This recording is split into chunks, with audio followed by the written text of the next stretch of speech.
you, Irish Nation. I'm your host, Brett, here to cover a solo show as we work through our season preview for the 2025 Notre Dame Fighting Irish. I am here today to talk about all things recruiting. We are looking at the 2026 recruiting class for Notre Dame, really this year's rising seniors in high school who would be coming in as freshmen for the 2026 Notre Dame season. And as the recruiting cycle continues to get earlier and earlier, back in the day, signing day would be really in the start of the year in the January, February timeframe. Then there was early signing day in December. But now, substantially all of the big time college football programs are like Notre Dame in the sense that most of that class is filled out here before the season even starts. Notre Dame, for example, currently really rounding out their entire class already with a whopping 27 commits. I think that's another thing that's changing in the college football landscape in the era of the transfer portal, as you have more guys at top programs who depart because they just don't want to be a backup. They've been in the program for 2 years. It's clear they're not a starter. They're going to go take their eligibility somewhere else. That opens up more spots for incoming freshmen, larger recruiting classes. The days of 18 recruits in a class are gone. The days of 27 recruits are in. That's what Notre Dame's got going for us. And so, first topic to really get into today, where is this class likely going to land over the last number of years? Marcus Freeman here, as you can see on this graph, his last three classes have been number 12, number 9, and number 12. If you're following along on YouTube, we've got this graph pulled up. And that's not really a step change from the Brian Kelly era. If you go back here over a long period of time, back to 2012, Brian Kelly was always between 5 and 17. His last three cycles were all between 7 and 12, we're all top 10 before Marcus Freeman joined. And so this is really now an opportunity of, can Marcus Freeman elevate that? And there's a couple of interesting things. Right now, we're currently ranked as the number 3rd recruiting class here for this 2026 cycle. But Notre Dame's got a little bit of a blue chip wave, to steal the political voting analogy, where even as the recruiting cycle has gotten earlier and earlier, Notre Dame is particularly early in their recruiting strategy to get commits into the program early on in the recruiting process. So we start higher. In prior cycles, we've gotten as high as number 1, number 2 in the country.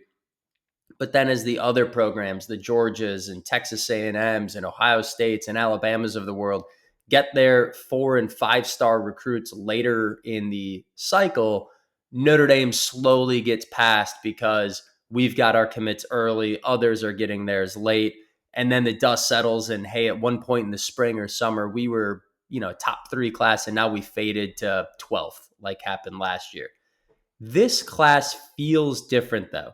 And I'm not suggesting that number 3 is going to stick, but to help illustrate that, we pulled in 24/7, a great recruiting service. If you're interested in recruiting, 24/7 Sports, awesome website that tracks all this. They have a point system where they will aggregate kind of the score of the class as a whole. And it's a little bit of a combination of both quality of recruits, how many 4 and 5 stars do you have, and the quantity of recruits.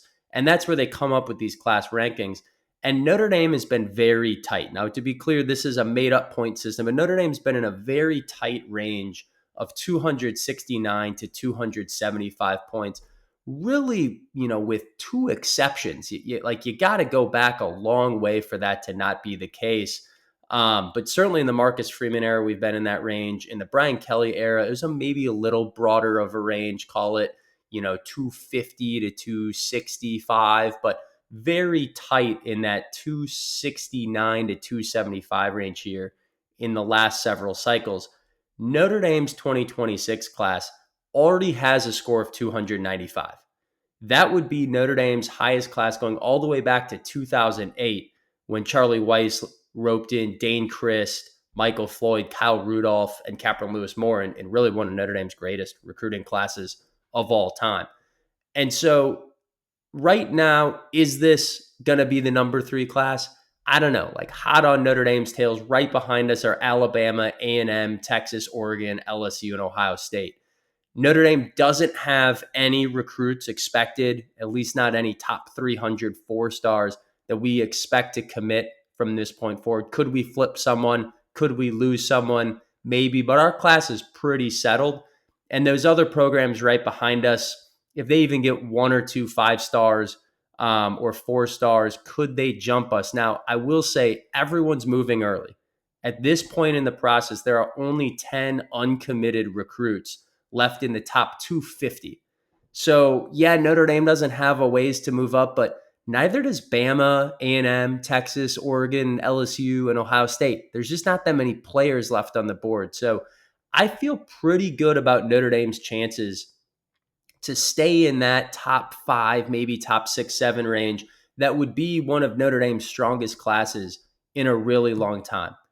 The other interesting thing to highlight on this graph is, if you're following along on YouTube, we've shown the dotted line for the number 1 recruiting class and the dotted line for the number 10 recruiting class. And you'll see that this is the lowest the top recruiting class has been since 2016. That top recruiting class right now is at 305 points. Historically, the top recruiting class is around 320 to 330. If you bear with me for a second, on the other side of that, the number 10 recruiting class is actually towards the highest it's ever been. It's approaching 280. And a lot of times that number 10 recruiting class is in the 260 to 270 range. So what does that mean? The 24/7 point difference between the top recruiting class and the number 10 recruiting class in any given year has about a 50-point differential. It's about 320 at the number 1 class to 270 on the bottom end. We're starting to see that converge. Instead of a 50-point gap, it's only a 25-point gap. Call it 305 to 275, 280. Now, again, those could still go up. Georgia's in the top spot right now. They've got a couple other top recruits they're still looking to land. Like, could that creep up a little bit? Yeah. But that Georgia class isn't going to get into the 320s and 330s like we've seen in the last 10, 15 recruiting cycles. And so what that means is the gap, the parity, has really closed among those top 10 recruiting classes. And Notre Dame's right there. Like, yes, we're the number 3 class. Yes, we might slip to number 5 or 6, but the gap between us and a Nick Saban Alabama, or a Kirby Smart Georgia, or an Urban Meyer Ohio State, that's just not the same gap it used to be. And I think it's a really big step in the right direction for Marcus Freeman to be in that upper echelon of talent. May not be the top dog, but the gap is closing against the premier teams across college football. And I think that's sneaky one of the good things about the NIL era. Some of these programs, for all the NIL money that an Ohio State might have, they can't pay every 5-star. They can't pay every 4-star. And so the fact that more schools have money to invest in NIL collectives, to invest in high-end recruits, it appears, at least early on, we're starting to see more parity in college football recruiting. Albeit, I think over time we'll see, though, the gap between, say, these top 10 programs and everyone else without those big NIL programs, that gap might be widening. But we may be seeing more talent parity at the top of the sport. And I think this really illustrates it, where even if Notre Dame lands in that 5 to 10 range, the gap between us and the top recruiting classes has closed meaningfully. Big step forward for Marcus Freeman, something Notre Dame fans should be really, really excited about here as we go into future seasons. And the last thing that I'll touch on that, like, how big is this for Marcus Freeman? I think one of the knocks we've talked about on this show is that we said we were going to go out and get the young, inexperienced coach who might have some blunders on the field. We've seen them. NIU, Stanford, Marshall. But we're going to get a step up in recruiting. And that just hasn't been the case. But this is the class that's a step change. There's 3 5-star recruits. Notre Dame had just 7 5-star recruits in Brian Kelly's tenure, including just 2 in his last 9 recruiting cycles. Most of his 5-stars came pretty early around that 2012 national title appearance down in Miami against Alabama, where we frankly got shellacked. And after that, Kelly didn't sustain that recruiting class. Just 2 5-stars in his last 9 recruiting cycles. And Marcus Freeman has 3 in this class. That's a sign of this program really taking that step change forward we're talking about. I think it's a huge sign of the program that Marcus Freeman is building now, not just with the college football playoff success, not just the culture and just some really fun, cool players to follow and really back this team that we explore all of the time. But it feels like now the DNA in the recruiting department really starting to reflect that progress as well. Another way to look at that, we talk all the time about blue chip ratio. So here's my next graph to go to. If you're following along on YouTube, I'll explain it for our listeners on the podcast. Blue chip ratio measures your percent of your players that are 4 and 5-star recruits. And 24/7 Sports has been tracking this for a while. And if you go back for the last 15 national champions, every national champion has had a blue chip ratio of at least 50%. The highest of all time was Ohio State last year, had a blue chip ratio of 90%, and no surprise they won the title. In fact, Michigan the year before had a blue chip ratio of 54%. That was the lowest blue chip ratio to win a title in the last 15 years.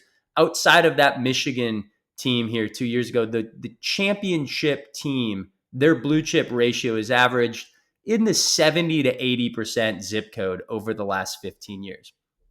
Now, we are big believers that the blue chip ratio does not predict who will win a title, but it will tell you who has the prerequisite talent to be in the conversation. So, of course, not all of the teams on this chart that have a blue chip ratio above 50% are created equal. Florida State is a mess. Oklahoma still trying to figure out things with Brett Venables, right?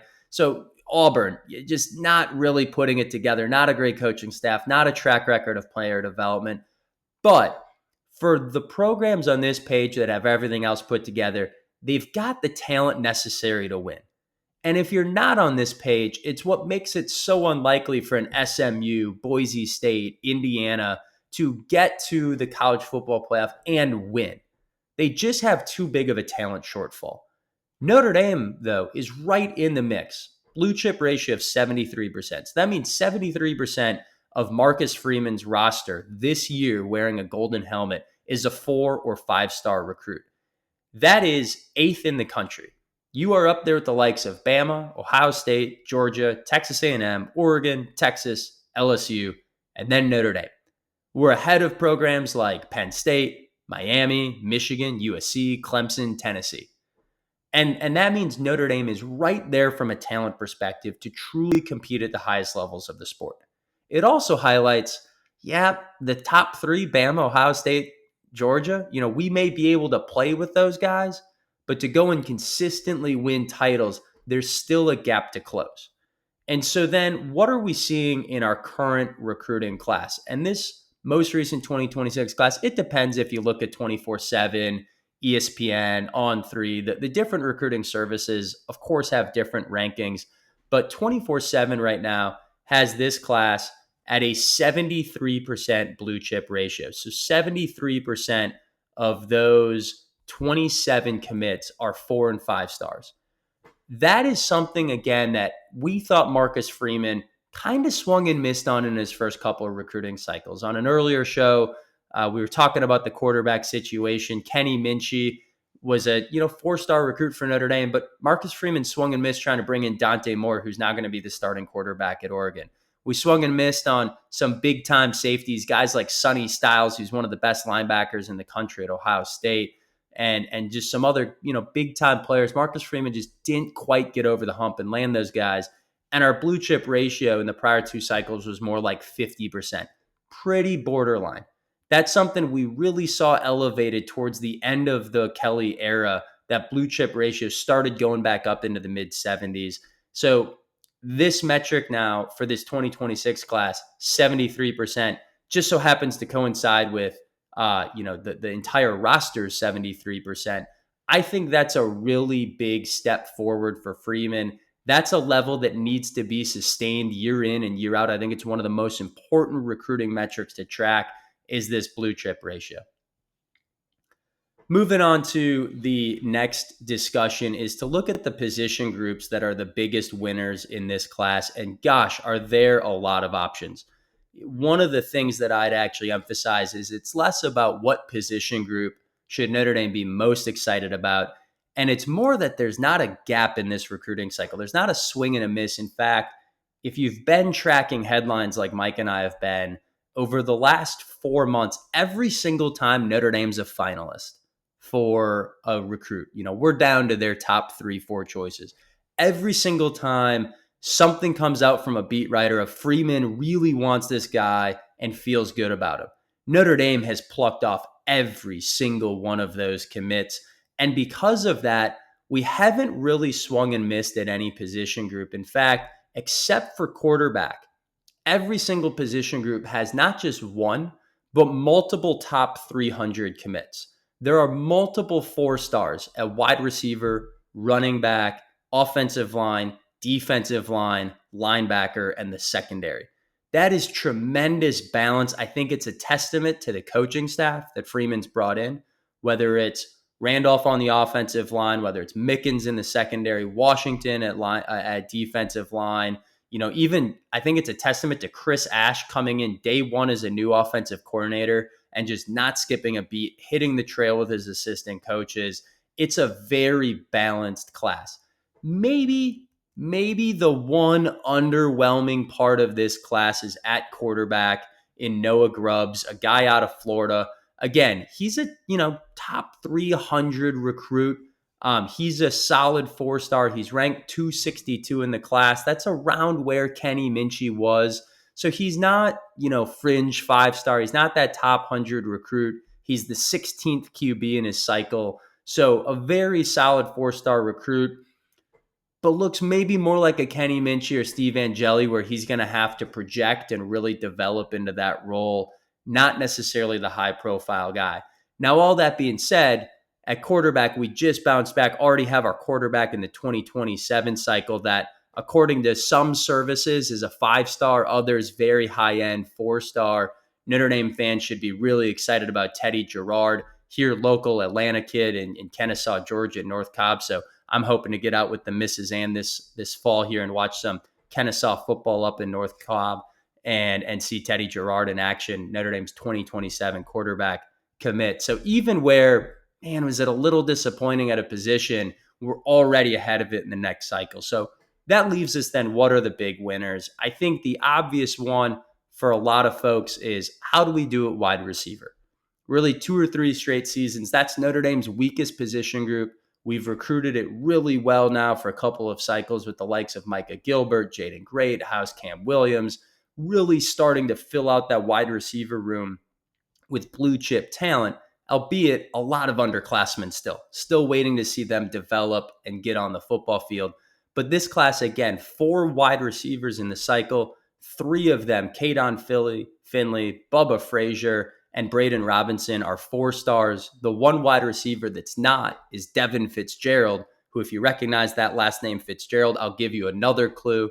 He grew up in Phoenix, Arizona.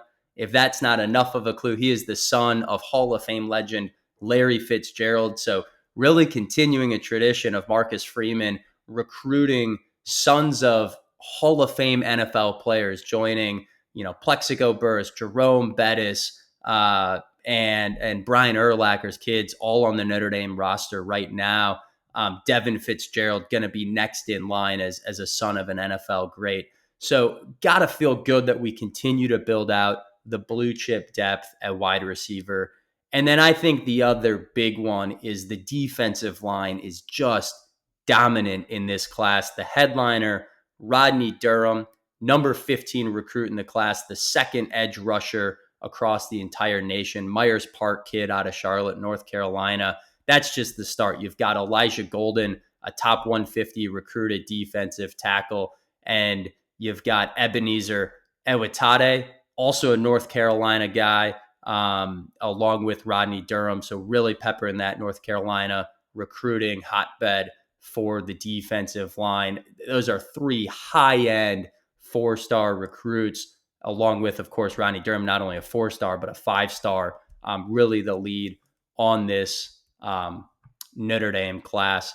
The last thing that I thought was pretty fun was to go ahead and look at how does this class individually compare to some of the all-time great Notre Dame recruits. And if you're on our YouTube page, go check out the thumbnail.